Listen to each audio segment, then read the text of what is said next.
Hello everyone, ভিডঙ্ক.com ওয়েবসাইটে তোমাদের সবাইকে স্বাগত জানাই। আমি সৌরভ দে, তোমাদের ম্যাথ টিউটর। এখানে আমাদের যে প্রশ্নটা দেওয়া আছে, দেখো একটা সমীকরণ দেওয়া আছে যেটা একটা কণিকের সমীকরণ। তো আমাকে কণিকটির শীর্ষবিন্দু স্থানাঙ্ক এবং নিয়ামকের সমীকরণ নির্ণয় করতে বলা হচ্ছে।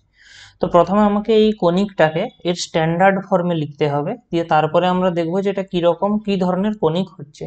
তো সমীকরণটা আমাদের এখানে যেটা দেওয়া আছে কি, x square minus x plus y equal to zero.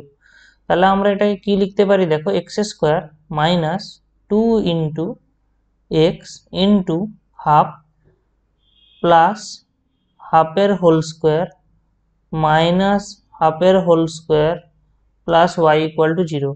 দেখো কি লিখলাম, এই অংশটা ভালো করে লক্ষ্য করো, এই অংশটা এখানে দেখো 2 একটা গুণ করেছি বলে হাফ দিয়েও গুণ করে, যাতে এরা কাটাকাটি হয়ে গেলে আমরা শুধুমাত্র এই মাইনাস এক্স পাই। আর এখানে ওয়াইটা যেমন ছিল এখানে ওয়াইতে সেরকমই আছে, কিন্তু দেখো এখানে আমরা একটা প্লাস হাফ স্কোয়ার করেছি, সেটাকে ব্যালেন্স করে জিরো করার জন্য আমরা এখানে একটা মাইনাস হাফ স্কোয়ার করেছি। তার কারণ কি, দেখো এই যে অংশটা, এই অংশটা দেখো অ্যাকচুয়ালি একটা হোল স্কোয়ার হয়ে যাচ্ছে, এটা হলো এক্স মাইনাস হাফ এর হোল স্কোয়ার হয়ে যাচ্ছে। আর বাকি অংশগুলোকে আমি যদি ডান দিকে পাঠিয়ে দিই তাহলে আমরা অ্যাকচুয়ালি পেয়ে যাবো কত, 1/4 মাইনাস ওয়াই। তো আমরা এখান থেকে মাইনাস 1 কমন নিয়ে নিচ্ছি, তাহলে আমরা পেয়ে যাবো ওয়াই মাইনাস 1/4। তাহলে আলটিমেটলি সমীকরণটাকে আমরা লিখতে পারি এভাবে, এক্স মাইনাস হাফের whole square equal to minus 4 × 1/4 × 1 মাইনাস 1/4। অ্যাকচুয়ালি এটা দেখো, অ্যাকচুয়ালি এটা ওয়াই মাইনাস আলফার whole square, sorry, x minus আলফার whole square equal to minus 4a y minus beta, এই ধরনের ফর্মে আছে। তার মানে কি, এটা অ্যাকচুয়ালি একটা পরাবৃত্ত, সরি এটা একটা অধিবৃত্ত, বা যাকে আমরা বলে থাকি কি প্যারাবোলা। তো এটা অধিবৃত্তের সমীকরণ। তো আমরা জানি যখন এরকম টাইপের ফর্ম হয় কোনো অধিবৃত্তের, তখন তার যে শীর্ষবিন্দু, তখন তার শীর্ষবিন্দুটা হয় আলফা কমা বিটা। তাহলে আমাদের এই অধিবৃত্তের শীর্ষবিন্দু কত হচ্ছে, দেখো এই অধিবৃত্তের শীর্ষবিন্দু হবে 1/2, 1/4।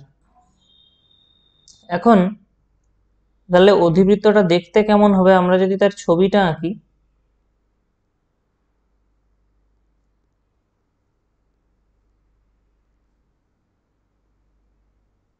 তো এটা এক্স অক্ষ, এটা ওয়াই অক্ষ হলে আমরা যদি এই বিন্দুটাকে হাফ ধরি তাহলে 1/4 নিশ্চয়ই এর হাফের কাছাকাছি, মানে এইরকম একটা বিন্দুতে আমরা এর শীর্ষ পাবো। তো অধিবৃত্তটা দেখতে কেমন হবে, অধিবৃত্তটা দেখতে হবে কিছুটা এরকম, যেখানে এই যে এই বিন্দুটা এটা হচ্ছে মূল বিন্দু বা 0, 0 বিন্দু, এটা এক্স অ্যাক্সিস, এটা ওয়াই অ্যাক্সিস, আর আমরা এটা অধিবৃত্তের অক্ষ যেটা সেটা আসবে। আর এই বিন্দুটার স্থানাঙ্ক কত হচ্ছে 1/2, 1/4। এবারে দেখো আমাদের এখানে এর মানটা কত, এর মানটা আমাদের এখানে আসছে 1/4।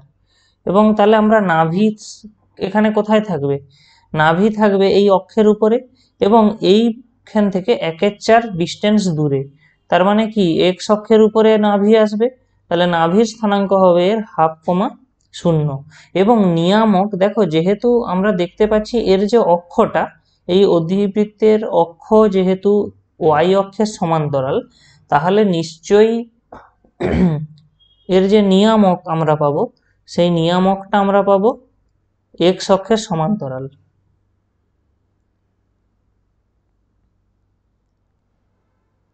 অধিবৃত্তের অক্ষটা ওয়াই অক্ষের সমান্তরাল হওয়ার জন্য নিয়ামক হবে এক্স অক্ষের সমান্তরাল। এবারে আমরা একটা জিনিস জানি, শীর্ষবিন্দু থেকে নাভির যা দূরত্ব হয়, শীর্ষবিন্দু থেকে নিয়ামকের দূরত্ব তাই হবে। তাহলে নিয়ামকের সমীকরণ আমরা কি পাবো এখান থেকে, দেখো এখান থেকে আমরা নিয়ামকের সমীকরণ, অ্যাকচুয়ালি এক্স অক্ষের সমান্তরাল সরলরেখার যে সমীকরণ সেটা হয় ওয়াই সমান ধ্রুবক। এখানে ধ্রুবক বলতে দেখো, এখানে অলরেডি এই যে দূরত্বটা, এই দূরত্বটা ওয়াই এর ক্ষেত্রে 1/4 ছিল, আবার এখানে আমরা যেহেতু ওখানে আমাদেরকে 1/4, মানে নাভি থেকে শীর্ষবিন্দুর দূরত্ব 1/4 একক, সেই কারণে এই শীর্ষবিন্দু থেকে যে নিয়ামক তারও দূরত্ব হবে 1/4 একক। সেই কারণে এখানে নিয়ামকের সমীকরণ হবে ওয়াই ইকুয়াল টু 1/4 প্লাস 1/4, অর্থাৎ ওয়াই ইকুয়াল টু, এটা ক্যালকুলেট করলে আমরা এখান থেকে পেয়ে যাবো হাফ। কারণ এখানে এইটা যোগ করলে আমরা পেয়ে যাবো 2/4, তো কাটাকাটি হলে হাফ আসবে। তাহলে আমাদের এখানে যে নিয়ামকের সমীকরণ সেটা হবে y=হাফ, এবং শীর্ষবিন্দু যেটা সেটা আমরা নির্ণয় করেছি 1/2, 1/4। ভিডঙ্ক.com ওয়েবসাইটে ম্যাথটি দেখার জন্য অসংখ্য ধন্যবাদ জানাই। এরকমই নানা প্রশ্ন তথ্যের সমাধানের জন্য আমাদের ওয়েবসাইটটি ভিজিট করো।